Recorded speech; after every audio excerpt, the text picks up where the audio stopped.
Bom, boa noite a todos. Que possamos agradecer o dia de hoje,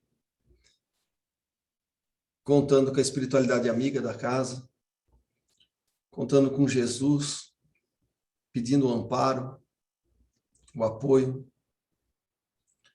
que as lições, que as inspirações, que as intuições possam se fazer presente, para que possamos entender e compreender os ensinamentos contidos na doutrina espírita, nesse estudo da Gênesis.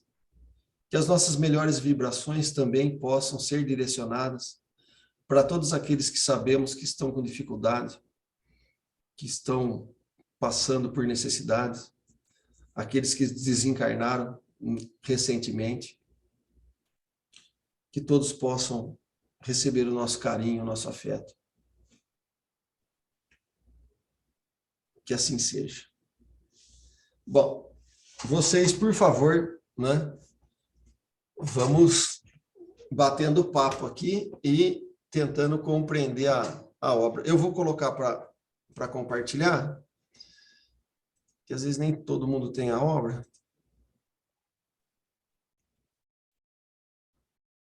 Ok? Tá dando para ver aí?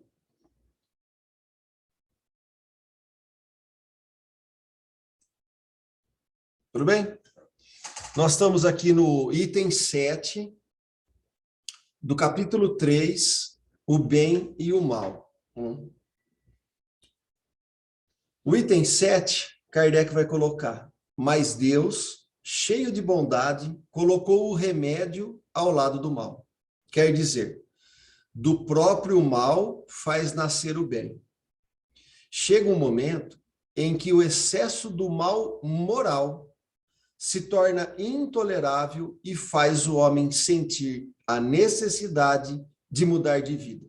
Então, só para recapitularmos, né? Na semana passada, nós estávamos vendo aqui que nós temos, né, o mal aqui, ó, no item 4, né? Há várias classes de mal. Em primeiro lugar, há o mal físico e, em segundo lugar, é o mal moral, né? Todos podemos classificar os males entre aqueles que o homem pode evitar e os que são independentes de sua vontade. Entre esses últimos, inclui o flagelo da natureza. Então, Deus, cheio de bondade, colocou o remédio, né, ao lado do mal. Então, o que é o mal? Mal físico e o mal moral, né? Só que aqui ele está colocando assim, quer dizer, do próprio mal faz nascer o bem. Chega um momento em que o excesso do mal moral se torna intolerável e faz o homem sentir a necessidade de mudar de vida. No início, nós tínhamos, no começo da nossa jornada, né, saindo do simples e ignorante, entrando no reino animal, nós passamos várias e várias e várias vidas, ainda em desenvolvimento muito ligado com o instinto, né, dominando quase que 100%, até nós conseguirmos ter o desenvolvimento da inteligência de tal maneira que o senso moral começava a despertar, e só a partir daí nós teríamos responsabilidade pelos nossos atos, né? Então, nesse caso aqui, quando nós tínhamos necessidade instintiva do mal físico, um incômodo físico, da fome, nós vamos buscar a comida, a necessidade, né, o mal de sentir frio, nós éramos inclinados, impelidos a buscar o abrigo, e isso foi fazendo com que nós desenvolvêssemos o intelecto, as habilidades, né, para poder ir equilibrando esse mal físico. Agora aqui, Kardec já está puxando para o mal moral, né? Então, Deus sempre está colocando o remédio desses males, né, bem ao lado. Crispiniano está entrando. Bem ao lado do mal. né? Porque do próprio mal faz nascer o bem. Então, da própria necessidade, daquela própria incômodo, faz com que a gente seja impelido a resolver aquilo. E no que compete boa noite, Crispim. E no que compete ao excesso do mal moral, também vai acontecer. Chega uma hora que se torna de tal monta intolerável que o homem faz sentir a necessidade de mudar de vida. Então, nós vamos cansar de nos arrastar contra a nossa natureza, né? Vai fazer com que nós possamos, para equilibrar esse incômodo, nós busquemos sair disso com o seu oposto, né? Para poder estar resolvendo esse cenário. E aqui é que começa toda a trajetória, né, da doutrina espírita, no sentido da sua finalidade, né? A nossa finalidade enquanto ser humano é vencer o mundo, como Jesus falou. Eu venci o mundo. Que mundo que ele estava falando? Não é? Esse mundo de arrastamento, de inclinação às tendências dos excessos. Então, ele vence isso. Jesus está falando desse mal moral. Não é? Então, chega um momento que isso vai fazer com que faça que o indivíduo desperte. Os grupos de apoio de NA, Narcóticos Anônimos, AA, Alcoólicos Anônimos, e aí tem os chocólatras, né? Tem os grupos de autoajuda que exageraram, né? Nos prazeres, nos gozos. Eles chegaram no fundo do poço, e quando chega no fundo do poço, é que eles vão falar que a pessoa vai despertar. Então, o que é o fundo do poço? É aquilo que aquela pessoa consegue, por a sua livre vontade, extrapolar e se envolver de tal monta naquele mal, que uma hora ela vai ficar ter a necessidade de sair por si mesmo, porque ela se elambuzou tanto daquilo, né, que aquilo já está fazendo tanto mal, que a pessoa, por esse excesso, ela já não aguenta mais. Ela sente essa intolerância agora, né, e faz com que nós tenhamos a necessidade de mudar de vida. Né? O Crispim entrou agora há pouco, a Gláucia entrou também.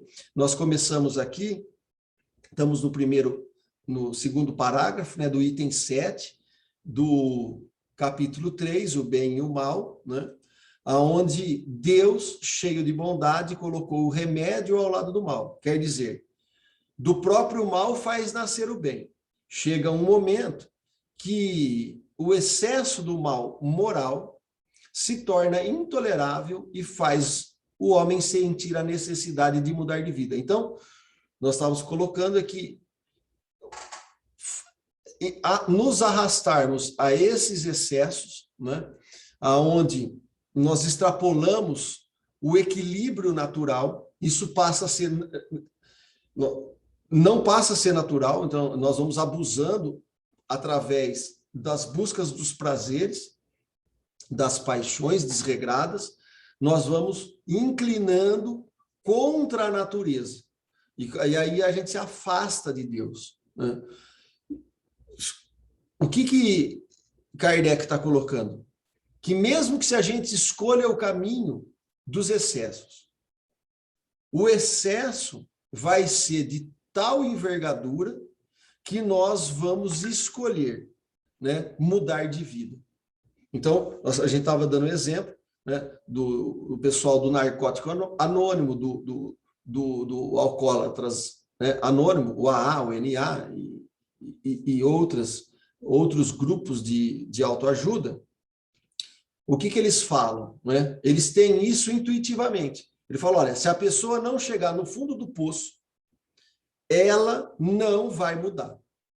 Não adianta a mãe querer, não adianta o irmão querer, não adianta o pai querer, não adianta o planeta inteiro, 8 bilhões de pessoas querer, e se aquele indivíduo não quiser. E para ele querer, ele tem que compreender, ele tem que entender, ele tem que sentir que aquilo está fazendo mal. E a hora, como ele vai enxergar isso? Né? Quando ele sentir, aqui, ó, a necessidade de mudar de vida. Quando vai acontecer isso? Quando o mal moral se tornar intolerável. Então, qual que é o termômetro? Qual que é a chave do excesso do mal moral para cada um de nós aqui? Não é o mesmo, não é a mesma receita. Cada um de nós somos um indivíduo, não é? com as suas qualidades, com as suas diversidades, e é isso que é o bonito da criação, né? Dentro da diversidade, Deus propõe leis de igualdade, né? De leis justas para todos. Então, ele vai regulamentar os nossos atos por leis. Então, quando nós não entendemos pela razão que nós temos que dar uma guinada, né? Que nós temos que mudar de vida, vai vir um mal, ou físico, no começo, né? Então, temos frio, vamos buscar um abrigo, temos fome, vamos buscar a alimentação. Aqui, no caso do mal moral, né? Ele também vai precisar do excesso se aquela pessoa extrapolou, extravasou, está vivendo 100% no mundo. Né? Então, vencer o mundo, como Jesus nos orienta, é não deixar chegar nessa situação. E se chegar nessa situação, nós temos saída, né? Não precisa desespero, não precisa desequilíbrio, nós temos as condições, né? De mudar de vida, porque do lado de tudo isso está a solução para a nossa guinada, e é isso que eles vão estar nos orientando.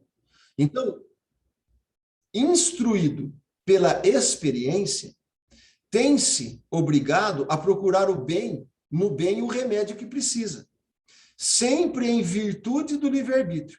Então, Deus não nos impõe como um fatalismo, não é? Uma regulamentação externa, que nós temos que escolher só o bem.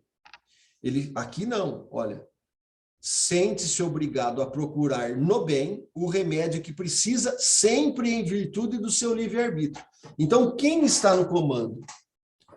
O livre-arbítrio, ele é, né, o livre-árbitro, ele é interno, ele é uma regra galgada nas qualidades intrínsecas da alma, que eu vou compreendendo, eu vou, né, é igual um carrinho de bate-bate, né? Eu vou dando trombadas, mas eu vou sentindo as reverberações e vou analisando isso e vou meio que escolhendo novas oportunidades de vida, mudanças de vida, mudança interior, reforma íntima, por exemplo, né?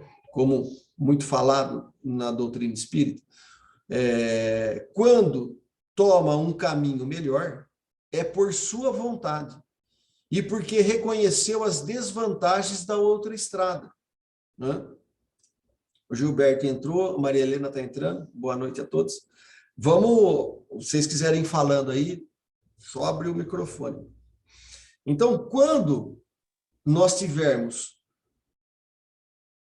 com o excesso do mal moral, nós vamos, por necessidade, por incômodo interno, mudar de vida. Então, esse remédio, né, é sempre em virtude do nosso livre-arbítrio.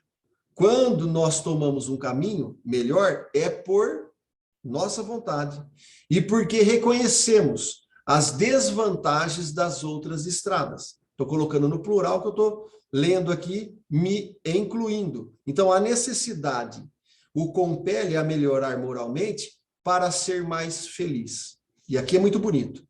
Porque até o Espiritismo é a única doutrina que vai qualificar, né, sancionar, completar, dizendo e afirmando que a felicidade ela está diretamente relacionada ao desenvolvimento e à melhora moral.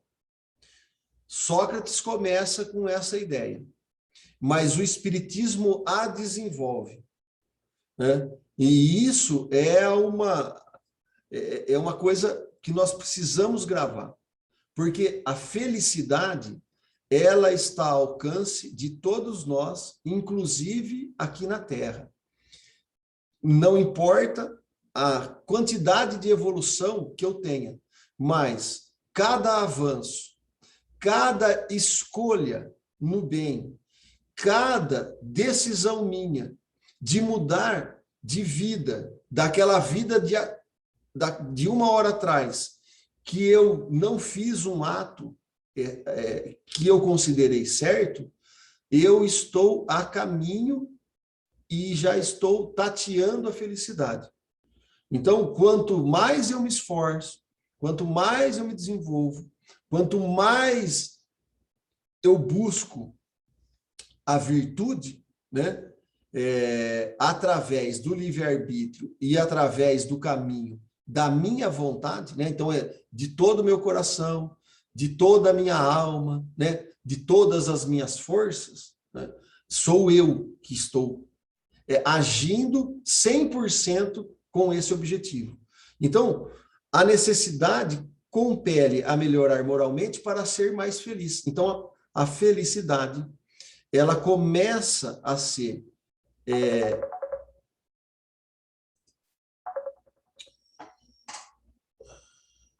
desculpa, tocou o telefone.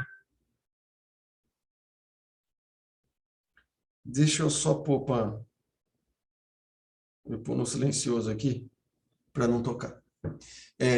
No silencioso, modo avião, né? Então, a necessidade o compele a melhorar moralmente para ser mais feliz, pois essa mesma necessidade o obrigou a melhorar as condições materiais de sua existência. Lembra que nós estávamos falando? No começo, quando o instinto nos dominava, porque nós não desenvolvemos ainda as qualidades intelectuais, né? E o senso moral também não estava desenvolvido, então nós não tínhamos nem noção de tudo isso, né? O mal físico, né? Os incômodos físicos fazem com que, né, nós procuremos o equilíbrio disso. Então, isso vai acontecer na fome, vai acontecer na sede, do frio, do calor, e assim por diante. Então, isso é a busca do equilíbrio. A mesma coisa agora começa a acontecer com o advento do Espiritismo, para que nós tenhamos a justa razão e o esclarecimento necessário para entender que, se nós extrapolarmos aqueles excessos do instinto, nós vamos nos arrastarmos a mal. Agora, não tão mal físico, mas a um mal muito maior, a um mal de um atributo da nossa alma. Já desperta em inteligência, com um senso moral, já mais próxima de compreensão, pelo menos a nível de sentimento das leis divinas, aonde o nosso excesso, o nosso abuso, vai fazer com que nós nos sintamos exauridos, desgastados, né? Tensos. E então, hoje, o maior mal do nosso planeta, né, são o mal depressivo e o mal da ansiedade. São os desajustes da nossa alma no modo que estamos vivendo.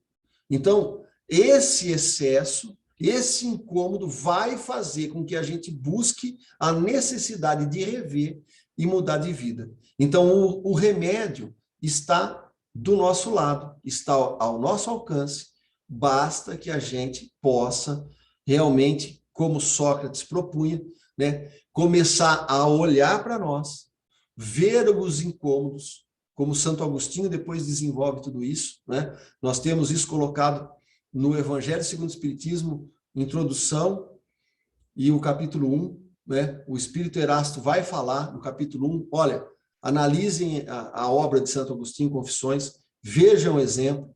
Santo Agostinho dá o seu testemunho lá no Evangelho segundo o Espiritismo. Na introdução, Kardec vai colocar que a moral do Cristo é a moral quase idêntica à de Jesus. E o que é essa moral? É isso aqui, né?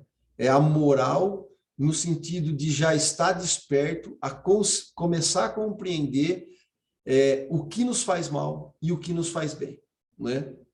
A experimentar, a validar, fazer a ação e analisá-la, né? Isso é como se fosse a Gênesis, o primeiro capítulo, né? E Deus falou, faça tal coisa. E aí, né, os espíritos crísticos fizeram e Deus fala assim, e Deus viu que era bom, né? Então, essa autoanálise, né, ela é fundamental. Então, Kardec continua, pode-se dizer que o mal é a ausência do bem, como o frio é a ausência do calor. O mal não é mais um atributo distinto. Assim como o frio não é um fluido especial. Fluido especial aqui, a ciência da época de Kardec, ela tinha a ciência como os fluidos imponderáveis, os fluidos calóricos, fluidos do frio, fluidos. Eles imaginavam que aquilo lá era átomos, bolinhas duras que se mexiam e que iam combinando. Era uma visão bem materialista, né? Essa teoria estudada na época, né? Como fluidos especiais. Então, aqui, o que Kardec está falando aqui? Ó, o frio não é um fluido especial, né? Um é a negação do outro. Então, o mal é a ausência do bem, pode-se dizer. Como o frio é a ausência do calor.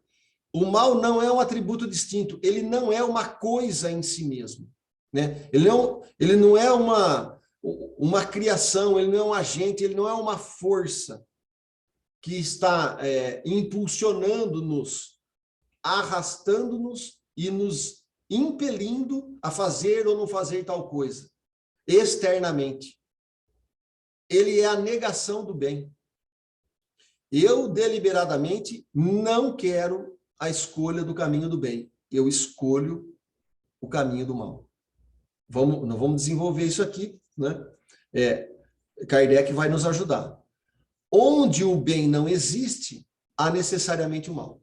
Então, se eu faço a opção, né, do arrastamento, que começa através do instinto, nós vamos ver isso aqui, né? É só para dar um exemplo prático.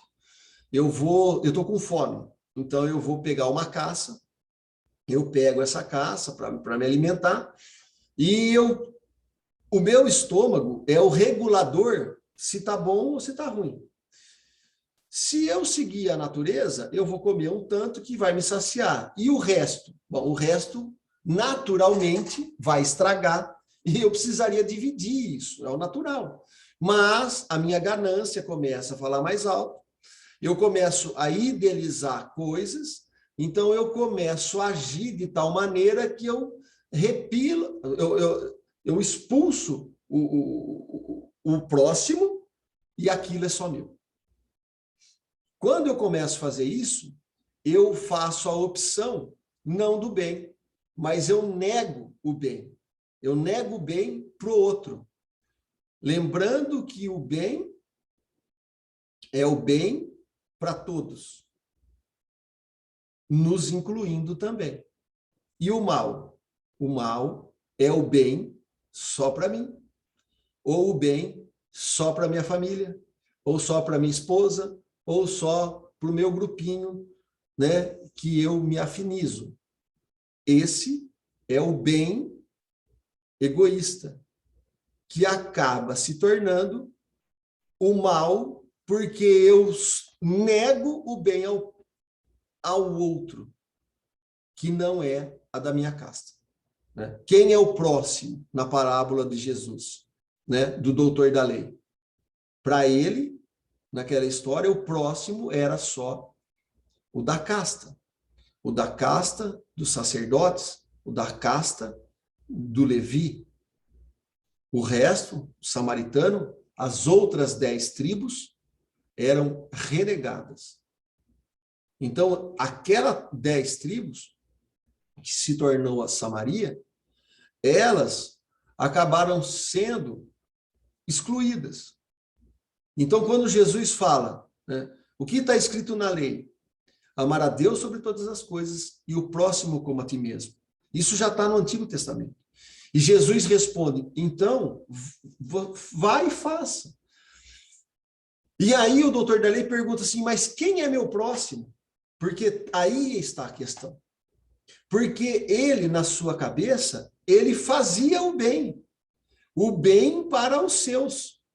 E Jesus vai falar assim, não, porque a hora que você nega a oportunidade de pertencimento ao outro, da outra tribo, você está negando o bem àquele. Negar o bem àquele, né? A ausência do bem, aonde o bem não existe, há necessariamente o mal. Então, cada vez que nós, na nossa cultura, nós desprezamos o próximo, de N maneiras, nós estamos negando o bem àquele próximo. E fazemos isso em prol de manter o bem para nós mesmos. Então, de certa maneira, nós somos agentes do mal para aquela pessoa que, né, aonde eu não consegui a extensão disso por egoísmo, orgulho, ganância. Como nós já estudamos aqui nos itens anteriores, o item 3, o item 4, o item 5, desse mesmo capítulo, o bem e o mal. Né? Então, Deus só quer o bem. O mal somente vem do homem. Então, por que Kardec está falando aqui, né, que um é a negação do outro? Né? Por que o mal é a negação do bem? O bem não é um atributo, o mal, desculpa, não é um atributo distinto. Ele não é um agente, ele não é uma força. Essa teoria que existe o mal personificado num ser que tem a força e o poder de nos arrastarmos, né, ao seu rebanho, vamos dizer assim, né, da maldade, isso não é doutrina espírita. Porque o mal não é um atributo distinto. Aqui, ó, o mal não é um atributo distinto. Então, da onde vem o mal? O mal somente vem do homem. Vamos gravando. Tá dando para entender? Tá muito complicado? Vocês estão quietinhos aí? Ajuda aí, Lorival, Márcia, Glaucio, Gilberto, Crispim. Não, tá dando sim, Arthur, tranquilo, pode continuar. Estamos entendendo sim. Tá ótimo. Vamos. Vai falando, Arthur, aí, Gilberto. Me ajuda aí. Arthur, deixa eu fazer uma colocação. Não, aqui é estudo em grupo. Vamos lá. Então, eu acho que, diante de tudo isso, a gente pode dizer com mais convicção que realmente o mal não existe, né? Porque o mal, ele é mal até que você se compenetre dele e passa a mudar o rumo, né? Então, sinceramente pensando, a gente pode entender isso com mais convicção. Sim. E é bonito isso que você falou, né, Lorival? Em sentido filosófico, o mal não existe. Realmente. Porque ele é a ausência do bem que nós temos a condição de fazer.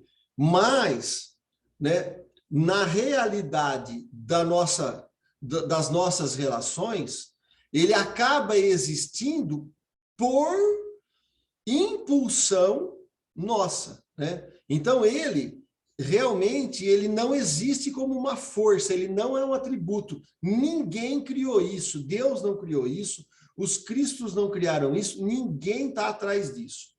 Se isso ainda perdura na nossa sociedade é porque a ganância, o egoísmo e o orgulho de querer o bem só para mim, eu resvalo e cerceio o próximo de não ter esse benefício. Então, ele acaba... O mal existe no mundo? Ele existe. Mas, filosoficamente, ele não existe. Né? Só para a gente não cair, né, Lorival, naquela fatalidade, então, o mal não existe, então a gente ficar naquele mundo e também de uma ilusão. Ele não é um atributo distinto. Então, ele é a ausência do bem, mas essa ausência do bem acaba prejudicando muita gente momentaneamente, né, nesse período de evolução que nós estamos. Então, mas quando ele se transforma no remédio, ele já deixa de ser mal. Perfeitamente, exatamente. Por isso que Kardec fala aqui, né, Lorival? E você está certinho. Pode-se dizer que o mal é a ausência do bem. Né? E é exatamente isso. Então, se nós enxergamos qualquer reação, qualquer dificuldade de mal, nós temos que nos analisar. Porque provavelmente isso só vem do homem.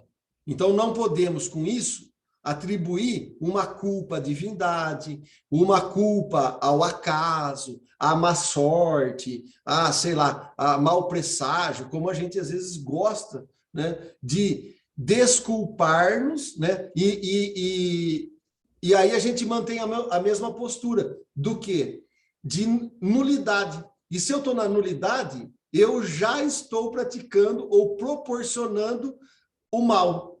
O mal porque eu não estou proporcionando bem. Se eu não proporciono bem nem para mim, nem para os outros, já é um mal por essência. E Kardec vai falar disso. Então, é bem isso mesmo, Lorival. Em última análise, o mal não existe. Né? E é correto, eu concordo com isso. Não sei se todos têm a mesma posição, né? Mas é o que fica aqui, né? Se houvesse na criação um ser encarregado do mal, o homem não poderia evitá-lo. Olha Kardec. Se realmente essa teoria do diabo existisse, todo mundo estava perdido, estava arrastado por um ser muito mais potente, com muito mais profundidade, com muito mais conhecimento, né? Está cheio de literatura disso. O imaginário coletivo nosso, de filmes, né? Olha, o demônio é muito inteligente, o demônio é sagaz, o demônio te engana, o demônio tem todos os artimanhas, os artifícios, os atributos de sedução para poder fazer você cair, né? Então, se realmente isso fosse desse jeito, nós não poderíamos evitar isso. Contudo, Kardec fala, tendo a causa do mal em si mesmo, e, ao mesmo tempo, tendo seu livre-arbítrio e por guia as leis divinas, ele o evitará quando desejar. Né? Bonito, né, Lorival? Porque para a doutrina espírita, não existe nenhum agente maligno ou um atributo distinto na personificação do mal que possa nos arrastar sem que a gente queira e deseje ao mal. Porque se a causa está em mim e, ao mesmo tempo, eu tenho livre-arbítrio e por guia, por baliza, as leis divinas, intrínseca, em qualquer época, em qualquer estágio e em qualquer momento do meu desenvolvimento intelectual, eu tenho condição de acessar. Talvez com um pouco menos de clareza, um pouco mais de clareza, mas para aquela ação, para aquilo que eu estou fazendo, isso basta. Né? É a mesma clareza do Cristo? Não. O Cristo tem outro desenvolvimento, outra envergadura, mas para todos nós aqui, o que nós temos de livre-arbítrio, o que nós temos como guia de leis divinas, evitaremos o mal, qualquer mal, quando desejarmos. E é isso que Kardec está falando aqui. Então, tomemos um fato comum. Agora, Kardec vai falar, vamos exemplificar, vamos trazer para a nossa realidade. Tomemos um fato comum por comparação. Um proprietário sabe que na extremidade de sua terra há um local perigoso no qual pode se ferir ou morrer. O que faz para evitar acidentes? Coloca próximo do lugar um aviso para se afastar por causa daquele perigo. Essa é a lei. A lei é similar a esse fazendeiro que, na periferia da sua propriedade, sabe que tem um obstáculo, uma dificuldade, e ele põe um sinal, ele põe um alerta, ele põe uma placa para que aquele que se aproximar saiba o que está acontecendo. Então, as leis naturais que temos por guia são essas placas, esses sinais, esses avisos, né, para que nós possamos estar atento, estar vigilante, né, na passagem do Cristo. Orai e vigiai. Essa é a lei. Ela é sábia e previdente. Além de sábia, ela previne, né? Ela nos orienta, ela nos alerta, ela antecipa. Olha que bonito. Então, muitas vezes, nós desprezamos esses alertas. Vem diariamente. Não faça tal coisa. São sugestões. Cuidado com isso. Preste atenção naquilo. Muitas vezes, eu desprezo. E aí, a hora que eu vou ver, falei, né? Então, se apesar de tudo isso, apesar desse alerta, apesar do aviso, apesar da orientação, se apesar disso tudo, eu, imprudente, né, ignorar o aviso e sofrer um acidente, quem poderia ser responsabilidade se não ele próprio, ou aqui no exemplo, né, eu próprio? Como é que eu vou jogar a culpa no meu pai, na minha mãe, né, no prefeito, no governador, né, no Brasil, né, ou que seja, nos Estados Unidos? Né? Não podemos. Ou Deus, né? A culpa é de Jesus. Assim acontece com relação ao mal. O homem o evitaria se observasse as leis divinas. É observação. Não é? Aqui, subliminarmente, Kardec está voltando a Sócrates, porque a proposta filosófica da moral socrática é observar. E é observar o cotidiano, é observar as intenções, é analisar as inclinações e verificar se isso existe um incômodo, um conflito com aquela causa primária, que na figura de linguagem de Sócrates era Deus. Então, Deus, por exemplo, colocou um limite para a satisfação das necessidades. Então, a nossa manutenção na Terra, ela existe um limite regulamentada pelos nossos órgãos fisiológicos. Então, Deus colocou esse limite para a satisfação das necessidades. O homem é avisado pela saciedade. Então, eu tenho satisfação em comer? Tenho. Eu tenho satisfação em matar a sede? Porque a falta de água no organismo, ela vai gerando um incômodo, ela vai gerando um desarranjo, ela vai gerando um mal, uma dor. E aí, quando eu reponho, isso dá uma satisfação. Né? Quando eu vou ao banheiro e retiro, né, os excessos das impurezas, que ali o meu organismo já fez toda a modulação para virar energia e uma série de coisas, também eu sinto um alívio, porque aquilo já estava me incomodando. Uma bexiga cheia, né? É uma coisa... Então, você sente essa satisfação. Essa satisfação, ela está diretamente relacionada, né, às necessidades. Então, o homem é avisado diariamente pela necessidade.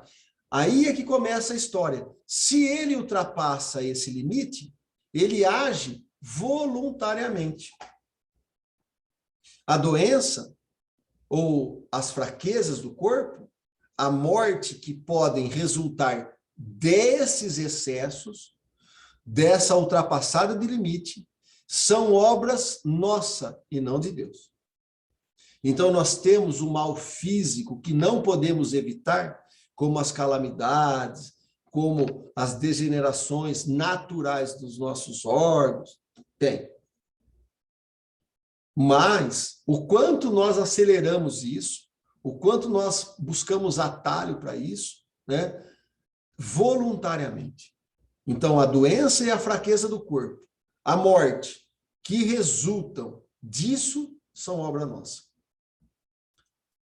Sendo o mal resultado das imperfeições do homem, e o homem criado por Deus, dirão que ele não criou o mal, pelo menos teria criado a causa dele. Se ele tivesse criado o homem perfeito, o mal não existiria. Então, o que eu quero chamar a atenção aqui é uma conclusão, né, que às vezes eu compreendo, cheguei desse jeito, e aqui nós estamos só tentando dividir, né, como a gente lê o texto. Sendo o mal o resultado das imperfeições do homem, o que é a imperfeição do homem? Vamos voltar aqui. O homem é avisado pela saciedade.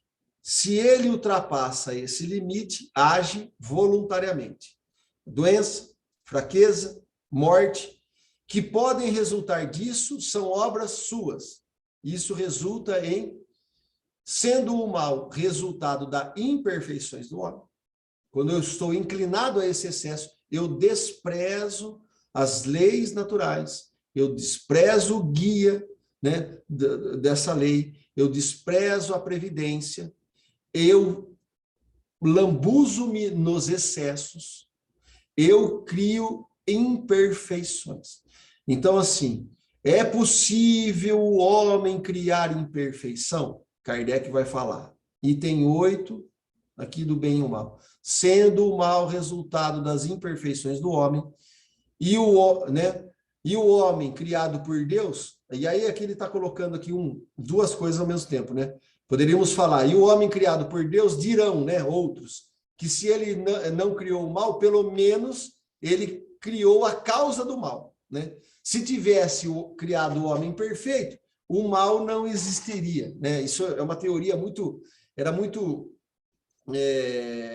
tinha muito debate sobre isso até hoje, mas na época de Kardec, na Revista Espírita, toda hora ele está tentando fazer uma defesa, né, para justificar e que as pessoas compreendessem o que ele estava propondo, que a espiritualidade estava trazendo. Mas aí ele vai fazer uma colocação, uma conjectura, para ver que isso não tinha sentido. Se o homem tivesse sido criado perfeito, estaria fatalmente inclinado ao bem. Agora, em virtude de seu livre-arbítrio, não tende fatalmente nem para o bem nem para o mal, porque inclinado para o bem é uma coisa, inclinado fatalmente ao bem seria a possibilidade de não errarmos. Mas Deus nos criou simples e ignorante com aptidão para a escolha do bem como a escolha do mal. Então, como em virtude do seu livre-arbítrio, né? Agora, em virtude do seu livre-arbítrio, não tende fatalmente nem para o bem e nem para o mal. Deus quis que ele fosse submetido à lei do progresso e que esse progresso fosse fruto do seu próprio trabalho, não do trabalho dos outros, a fim de que o mérito fosse seu, mesmo tendo a responsabilidade pelo mal que pratica por sua vontade. A questão, portanto, está em saber qual é no homem a origem da sua propensão ao mal. O que nos origina a propensão, a nossa inclinação a essa ausência de bem? Por que eu estou optando em não fazer o bem e estou escolhendo a antítese, né? Eu estou escolhendo a sua ausência. Por que eu estou deliberadamente 100% envolvido nessa propensão do mal? O que cada um tem que analisar. Então, isso aqui é uma lição para nós. Muitas das vezes, nós, estou falando agora para o movimento espírita, queremos curas, queremos passes, queremos água fluidificadas, queremos orações, e podemos utilizar de tudo isso, mas eu estou falando do final da situação, né? do que está por trás disso. Se nós acharmos que nós vamos buscar no centro espírita a transformação por via externa, por graça de divina, por atenção diferenciada de Deus ou de algum mentor da casa, eu acho que, pelo que nós estamos lendo aqui, o movimento espírita ainda precisa compreender melhor. Nós podemos pedir apoio para Jesus, podemos e devemos contar com a previdência divina, podemos e devemos solicitar o apoio do nosso anjo da guarda. Mas aqui a questão é que é interno. O mérito, né? Aqui, ó, Deus quis que nós fôssemos submetidos à lei do progresso. Ninguém vai fazer por mim. Minha mãe pode querer que eu tire 10 na prova. Ela vai estudar comigo, ela vai ler o livro inteirinho, ela vai fazer a redação no meu lugar. Eu não vou passar na prova. Porque por mais que ela queira me ajudar, se eu não absorver, se eu não trabalhar por mim mesmo, se eu não mergulhar na corrente do progresso, eu não vou conseguir avançar, porque Deus quis que esse progresso fosse fruto do próprio trabalho, do trabalho de cada um de nós aqui. Então, a Gláucia pode me ajudar? Pode. Agora, se eu não seguir os conselhos dela, de nada serve a ajuda dela, porque eu, em verdade, não movo uma palha para sair desses excessos, aonde estou mergulhado. Então, mesmo tendo a responsabilidade pelo mal que pratica, por nossa vontade. A questão que eu tenho que analisar é saber o que em mim me propõe ou me inclina, o que me move, qual é a intenção interna que faz com que eu me arraste a esse mal, que é o bem egoísta, ganancioso, orgulhoso, como o Lorival colocou. Em verdade, não é um mal, né? Se assim a gente pudesse filosofar, ele é o bem só para mim. Por que eu estou fazendo isso? Qual é o meu móvel? Qual é a minha intenção? E e se eu faço assim, eu preciso compreender que eu vou voluntariamente agravando e possibilitando doenças, fraquezas e até morte no corpo. E isso é resultado da minha obra. E essa obra, no mal, eu vou construir imperfeições. Eu vou construir imperfeições para quem? Para o Ravazzi, para a Elaine, para o Lorival? Não, eu vou construir imperfeição para mim. Essa imperfeição, cada vez mais, é a minha inclinação, o meu arrastamento, o meu envolvimento diariamente nos prazeres do mundo. Né? É isso que eu estou vendo aqui, né? E Kardec vai pôr uma nota. Né? O erro, comenta Kardec, consiste em pretender que a alma tenha saído perfeita das mãos do Criador. Quando ele, ao contrário, quis que a perfeição fosse o resultado do refinamento gradual do espírito e sua própria obra. Então, a busca, o desenvolvimento, né, da perfeição, ou das virtudes, poderíamos chamar assim, né, é o refinamento gradual, não é por salto, não é por passe de mágica, é devagar, é homeopático, é conta-gota, né? É natural, do espírito e a nossa própria obra. Então, quis Deus que a alma, em virtude do seu livre-arbítrio, pudesse escolher entre o bem e o mal, escolher entre o certo e o errado, entre o justo e o injusto, entre o bem para mim só e o bem para todos. chegando aos seus derradeiros fins por uma vida dedicada e pela resistência das inclinações que me arrastam aos prazeres. Porque comer dá prazer? Dá. Eu adoro chocolate. Né? Estou fazendo 50 anos. Vim destruindo o corpo no que compete a inflamações de várias ordens, né? Principalmente do abuso do açúcar, aonde o meu organismo agora grita e clama para o equilíbrio. Ou eu equilíbrio, ou eu avanço de estágio. Então, quem fez isso? Eu. Por quê? Porque a comida dá prazer, a bebida dá prazer. E eu não regulamentei-me pela saciedade. Eu quis mais, mais, mais e mais. Então, isso gerou uma imperfeição do equilíbrio dos meus órgãos. Então, eu tenho um desequilíbrio que agora eu sou obrigado a ajustar isso com alimentação, ou se eu não quiser, eu vou tomar um remédio para poder continuar abusando dos excessos, dos prazeres. Aqui, né? Estou dando exemplo pessoal do doce. Então, Deus quis o quê? Que o meu desenvolvimento, agora das qualidades morais, fosse em virtude do meu livre-arbítrio, da minha vontade, da minha imaginação, das qualidades da minha alma. E que eu pudesse escolher entre o que é certo e errado para mim. E para minha filha, não sei, posso orientá-la, mas ela que se conhece, né? Então, eu também tenho que dar liberdade, porque também eu tenho que orientar, né? Mas eu não consigo fazer tudo por ela e nem vigiar ela 24 horas por dia.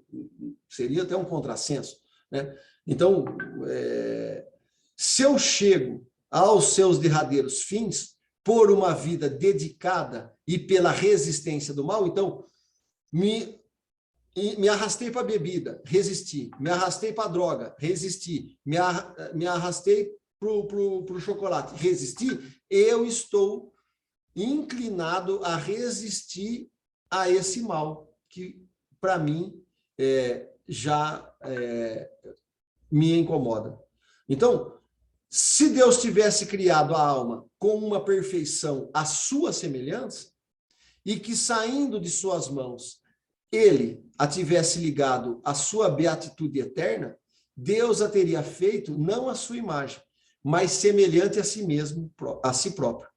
Como já dito, conhecedora de todas as coisas, em razão de sua essência, e sem ter aprendido nada, mas movida por um sentimento de orgulho nascido da consciência de seus atributos divinos, a alma seria induzida a renegar sua origem e a desconhecer o autor de sua existência. Basicamente, Kardec está colocando, por lógica de raciocínio, que se Deus tivesse nos criado perfeito, semelhante a Deus, nós nos rebelaríamos aí sim, por orgulho e inaptidão, porque nós já recebemos tudo pronto, e aí nós entraríamos num estado de rebelião contra o Criador. Então, isso é uma análise que ele vai fazer, né? Ele desenvolve isso também na Revista Espírita, né? Que Kardec vai falando, olha, não é possível ser desse jeito. Né? Ok? Você querem comentar alguma coisa, não? Crispim, Márcia, Maria Helena, quem mais está aí? Marcos, Bassi, tudo certo? Nada? Não, tudo certo, tudo ok. 9. Arthur, Pode falar. dessa falta de disciplina eu conheço bem, viu, a matéria. Se precisar de alguma coisa... É legal, né, Lorival? Porque mesmo isso não é perdido, porque é uma experiência vivida que nós dois escolhemos, às vezes, alguns excessos, mas que o remédio está na nossa mão. Né? E isso você leu aí você Hã? leu a respeito dos avisos que nos chegam né? Começa com um pouquinho, por exemplo, a minha glicemia começou com 110, agora está 300. E a gente... Devagarzinho. E é isso. E agora, o que é bonito de tudo isso? E que o remédio está na nossa mão, está do lado disso e está na nossa... Então, essa pedagogia na matéria é para que a gente possa ir compreendendo, para que as qualidades da nossa alma e as potencialidades dela vão tomando uma envergadura tal que amanhã ou depois nós possamos ser aqueles filhos do Criador que podem assumir uma responsabilidade maior. Porque para nós gerirmos alguma coisa, né, nós temos que dominarmos. Como é que nós vamos... Imagina Deus chegar aqui e falar assim, olha, agora vocês já estão igual o Cristo, eu vou dar um planetinha igual a Terra para vocês tomarem conta. Mas imagina a baderna que a gente ia fazer. Se nós não conseguimos controlar nem a nós mesmos, como é que eu vou controlar uma outra coisa maior? Então, tudo isso é para o bem nosso, é para o nosso desenvolvimento, né? Se escolhemos esse caminho, o que o Espiritismo nos ensina? Não precisa de martírio, não precisa de culpado, mesmo sabendo que o culpado somos nós. Não vamos nos automutilar, não vamos ficar vivenciando culpas, vamos aprender com as experiências e transformar as experiências que não foram tão salutares, foram, em verdade, um mal para nós, num bem. E isso nós temos condição de fazer agora. Depende da nossa vontade, da nossa decisão. E assim, lá no Antigo Testamento vai falar assim, Deus não quer a morte dos ímpios, quer a sua transformação, o seu arrependimento. Porque o Deus é Deus da vida. E a vida estua em abundância. Jesus retoma esse tema. O Pai é o Pai de amor, de bondade. Ele não quer a morte de ninguém. Ele quer a transformação. Kardec vai colocar isso no diálogo, no que é o Espiritismo, com o Padre. Padre, o que o Espiritismo quer, em última essência, para aqueles que estão ali renitentes no mal, é o arrependimento e o retorno sincero ao bem. Então, nós somos inclinados ao bem. Então, nós, voluntariamente, escolhemos um caminho não tão legal. Agora, não precisamos fazer disso martírio, porque muita culpa também leva à depressão. Então, não é isso, e leva a aprisionamento. Então, a doutrina espírita ela é libertadora. Por mais que desviamos, por mais que erramos, por mais que cometemos aí atos, né, que cercear o próximo, né, de algum benefício, temos a oportunidade de ajustar. Então, olha aqui que Kardec vai falar para nós, Lorival, né? Para mim, para você aqui, Gilberto está aí também, né? Vamos lá. Se estudarmos todas as paixões e até mesmo todos os vícios, vemos que eles têm seu princípio no instinto de conservação. Aqui só um adendo, o Kardec, dentro do espiritualismo racional, dentro do que era dado na academia, né, as paixões, e eu li alguns livros da época, de 1830, né, o espiritualismo racional tratava paixões e vícios como similares, como coisas negativas. E Kardec, eu já fiz um estudo disso, toda vez que ele cita paixões, ele está relatando a coisas e excessos viciosos, coisas de desregramento. 90% das vezes que ele cita esse termo, porque muitas vezes as pessoas em outras religiões vão falar da paixão do Cristo, da paixão da alma, da paixão... Aqui, ele está falando exatamente as paixões no sentido dos excessos, dos prazeres. E prazer e gozo é fisiológico, né?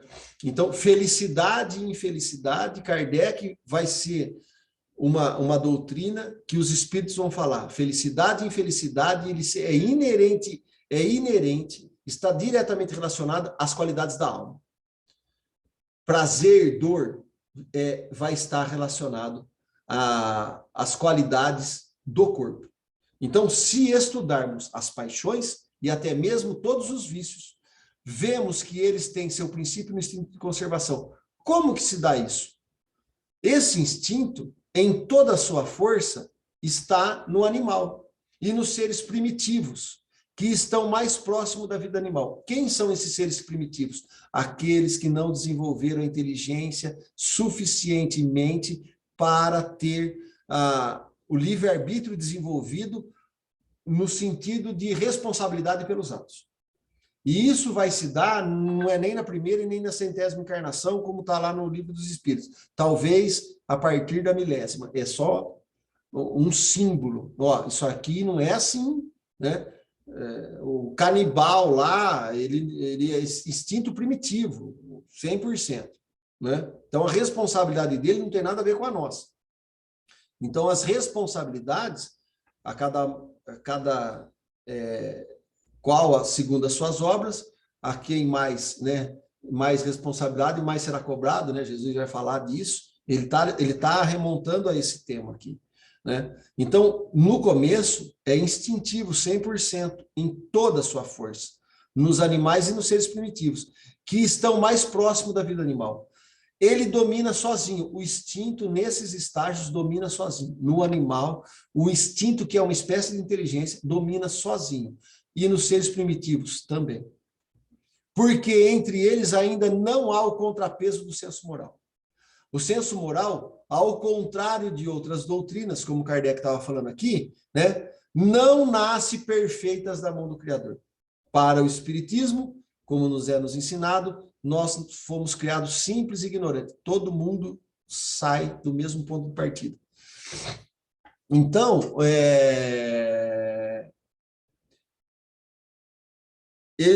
se nós não desenvolvemos a inteligência e nem o contrapeso do senso moral, o instinto está dominando. Quando começarmos a ter a inteligência e o contrapeso do senso moral, começa a ser diferente a situação. O ser ainda não nasceu para a vida intelectual, nesse momento aqui primitivo. O instinto enfraquece, ao contrário, à medida que a inteligência se desenvolve, porque domina a matéria. Quando desenvolve a inteligência? Quando nas nossas tarefas diárias desenvolvemos situações para neutralizar o mal físico. Olha aqui, o ser ainda não nasceu para a vida intelectual. O instinto enfraquece, ao contrário, à medida que a inteligência se desenvolve, porque começa a dominar a matéria. A inteligência começa a dominar a matéria, não a si mesma enquanto qualidade de alma. Então, ela vai provendo situações para equilibrar a fome, a sede, o abrigo do frio, do calor e assim por diante. Então, com a inteligência, raciocina, nasce o livre-arbítrio, que o homem usa a sua vontade. Então, somente para ele começa a responsabilidade dos seus atos. Então, a doutrina espírita é a única doutrina no planeta que eu conheço que vai sancionar e desenvolver que todos nasceram simples e ignorantes, que nós vamos desenvolver, que Deus não nos deu nada pronto, e que é por nossa conquista, por nosso mérito, pelo nosso trabalho, é que vamos desenvolver a inteligência para depois raciocinar, para depois desenvolver o livre-arbítrio, nascer o senso moral, tomar as decisões do que é bom e o que é ruim, e só a partir disso é que começa a responsabilidade dos atos. E quando eu sou responsável, né, malignamente falando, quando eu fizer isso consciente, 100% para prejudicar o próximo. No Evangelho segundo o Espiritismo, vai ter assim: se assim posso me expressar, Quem está em expiação na terra são exóticos. Então, vale a pena desenvolver isso, porque nós não somos naturalmente inclinados ao mal e nem é natural tá em expiação aqui na Terra, todo esse fatalismo. Olha aqui, se às vezes a gente for perguntar para os espíritas, nós vamos falar que aqui um mundo de prova e expiação, 90% está expiando. Mas não é o que está escrito lá no Evangelho segundo o Espiritismo. Busquem aí, peguem em PDF, né, coloca lá a palavra exóticos. Vocês vão achar lá o item. Quem está em expiação na Terra, se assim podemos nos exprimir, isso é uma resposta da espiritualidade.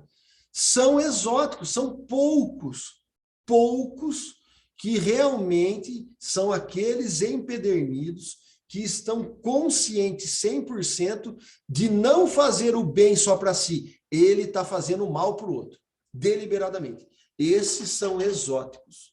Então, e exótico é uma coisa que não é natural. Então, o que a gente pode tirar a conclusão? Não é natural, né, nós estarmos em expiação e não é natural sermos responsáveis por todos os atos. Porque nós só seremos responsáveis pelos atos que aqueles mal intencionados em verdade. O resto, nós estamos aprendendo. E esse aprender passa pelo processo do erro, da experimentação. Não é? Então, essa visão, né, Lorival, nós estamos aprendendo. E se eu aprendi agora e começo a me esforçar para dominar essa matéria, por que eu preciso vir espiando na outra porque eu abusei um pouco do açúcar nessa vida? É uma coisa para a gente pensar, porque senão a gente vai para o fatalismo do arrastamento do mal e todo mundo tem que vir para a Terra para expurgar, né? E não para evoluir, não para aprender. E nós só vamos aprender com o erro. Não tem jeito, né? A engenharia, por exemplo, quantas vigas caíram até o ser humano desenvolver a inteligência suficiente para chegar no estágio de agora e tomar a melhor decisão, quantos ferros vão ter na viga de concreto para vencer um vão de tantos metros. Isso precisou anos e anos de observação, experimentação, teste, tentativa e erro. Então, o desenvolvimento, ele é natural, porque se nós acharmos que tudo que a gente vai fazer e que nós errarmos, nós vamos espiar, vai ser uma doutrina que vai fazer com que eu fique dentro de casa. Porque é muito mais fácil eu ficar dentro de casa e não tentar nada do que eu sair aí tentando as coisas, mas só erra quem tenta. Então, nós precisamos rever os conceitos que os espíritos estão tentando nos passar. Se o mal é a ausência do bem, será que tudo que eu faço, né, realmente não é para minha evolução e tudo que eu vou fazer, qualquer errinho que eu tiver, eu vou ter que pagar na outra vida? Será que é isso? Será que é isso que está escrito? Então, estou provocando para que a gente, não estou encerrando a questão, estou só provocando para que a gente busque, que a gente raciocine, para que a gente pense, para que a gente analise, né? E depois, cada um aqui é livre para poder regrar a sua vida do jeito que achar melhor. Agora, mas o que eu vejo? Ô, Arthur. Oi. Aí continua olho por olho, dente por dente, né? Perfeito, Glaucio. Percebe? Porque o que nós somos melhores da lei de Talião? Se Deus é o Deus de amor, que um gesto cobre multidões de pecados, já na fala do Cristo, 2000 anos atrás. E a gente, às vezes, o movimento espírita, querendo, ou às vezes não entendendo, não compreendendo, está trazendo dogmas de religiões do passado, inserindo como peças fundamentais da doutrina espírita. E não é. Então, nós precisamos rever. Porque olha, a transformação ela é interna. Muito do movimento espírita acaba escravizando aquele que ali busca a casa. Não estou falando do Down and Lar, estou falando de uma maneira geral. Nós vamos encontrar isso no movimento espírita.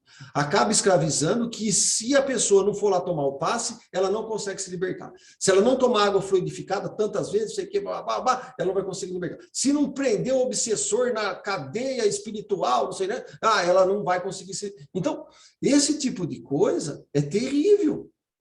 Porque nós vamos precisar de um agente externo para me salvar. Então, aí vai ficar assim, fora do espiritismo não tem salvação.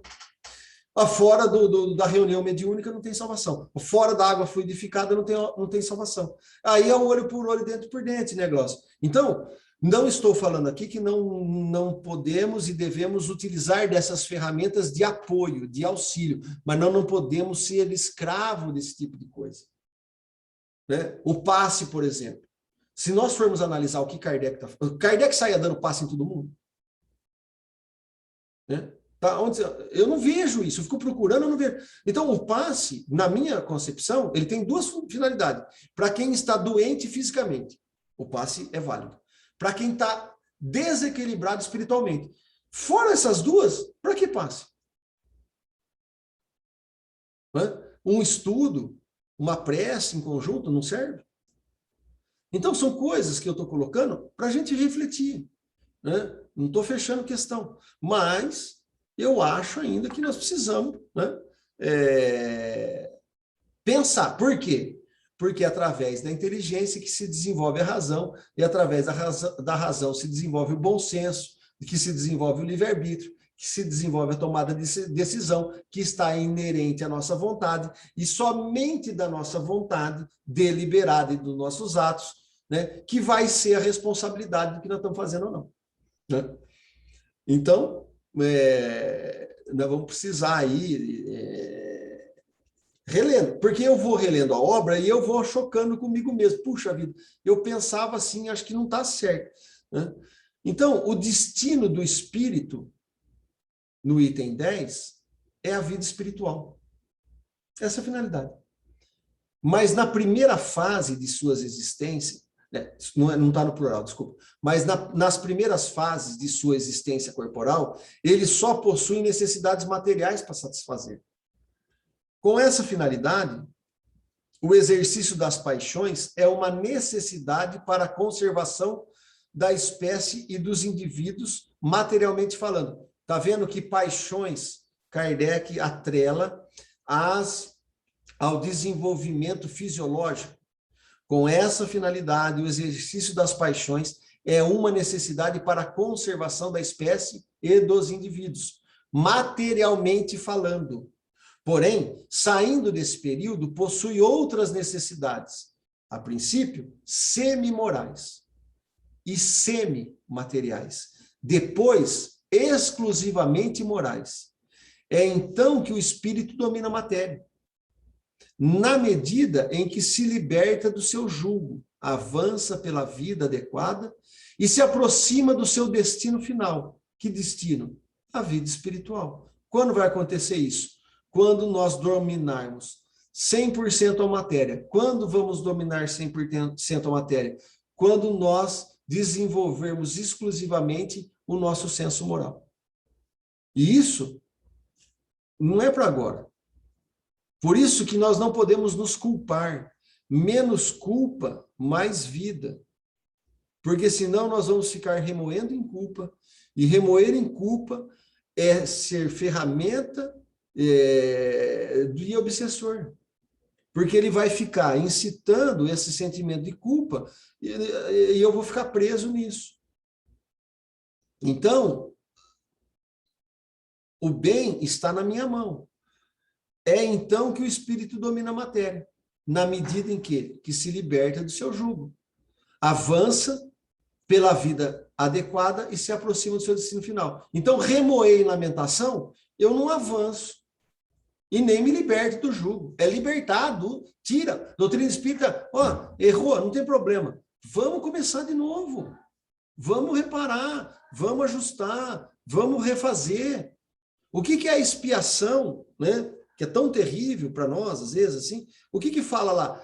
O Kardec vai falar, a expiação é como o aluno que repetiu de série e ele vai voltar e refazer a mesma série. Só que ele tem qualidades, ele já passou por aquilo, ele pode ajudar os alunos mais novos, ele tem uma série de benefícios, de oportunidade. E a gente olha a expiação como aquela coisa trágica. E Kardec vai qualificar expiação para o espiritismo é como um aluno que está refazendo a quinta série porque ele reprovou. O que é reprovar? Ele não passou na prova, né? Ele não se desenvolveu suficientemente para outros patamares, então ele refaz.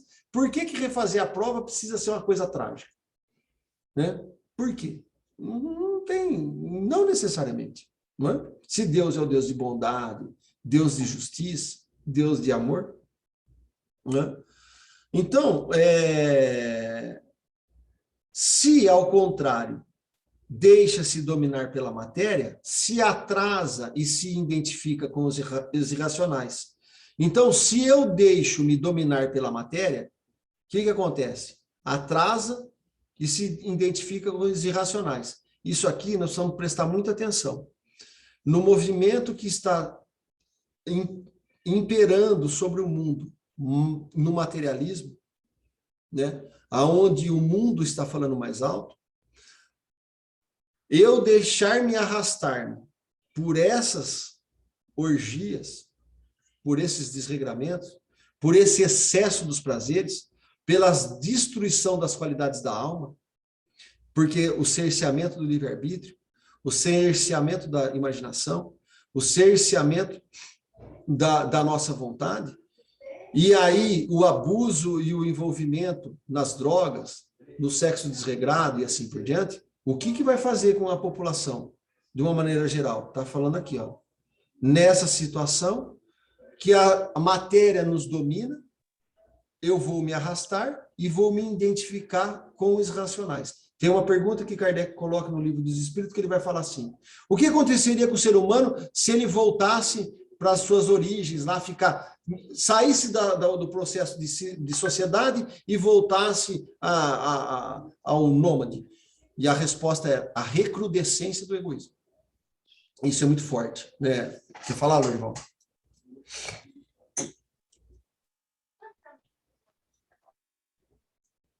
Não, senhor. Quer falar, não. Vamos lá, então. Então, por isso, o mal é relativo. E a responsabilidade é proporcionada e proporcional ao grau de adiantamento. Todas as paixões têm a sua utilidade providencial. Se o que Deus teria feito, algo inútil e nocivo, desculpa, eu li errado aqui. Todas as paixões têm sua utilidade providencial. As paixões mesmo, né, Norival, as paixões no nosso caso aqui dos docinhos, dos açúcares, né, têm a sua utilidade providencial, ela vai servir. Sem o que Deus teria feito algo inútil e nocivo, né? É o abuso que constitui o mal. É o abuso que constitui o mal. E eu queria voltar aqui. O mal é o resultado da imperfeição do homem. É possível o homem criar imperfeição para si? Sim, na minha concepção. Por quê? Porque o mal é relativo e é responsabilidade proporcional ao meu adiantamento. Todas as paixões têm a sua utilidade, sem isso Deus teria feito algo inútil e nocivo. É o abuso que constitui o mal. Então, o meu abuso constitui o mal. E o abuso do mal gera imperfeição. E o homem abusa conforme o seu livre-arbítrio. Não é o outro. Não é Deus que me criou imperfeito. Não é o Lorival que me deixa imperfeito. Não é a Elaine que me deixa imperfeito. É o meu abuso no mal. Mais tarde, esclarecido, pelo próprio interesse, ele escolhe livremente entre o bem e o mal. Então, o que eu entendo aqui, nós acabamos esse capítulo aqui, né? Agora vai entrar aqui no capítulo, não, acabamos o capítulo, acabamos o subitem, vai entrar no instinto e a inteligência. Então, o que eu vejo e percebo é que esse mal, né, ele é um abuso egoísta, ganancioso, orgulhoso, de um bem que eu acho que é bom para mim. Então, eu acho que beber é bom, e aí eu abuso, e isso vai trazer consequências não tão boas. Não é? Ok? Vamos parar por aqui. Eu vou parar de gravar.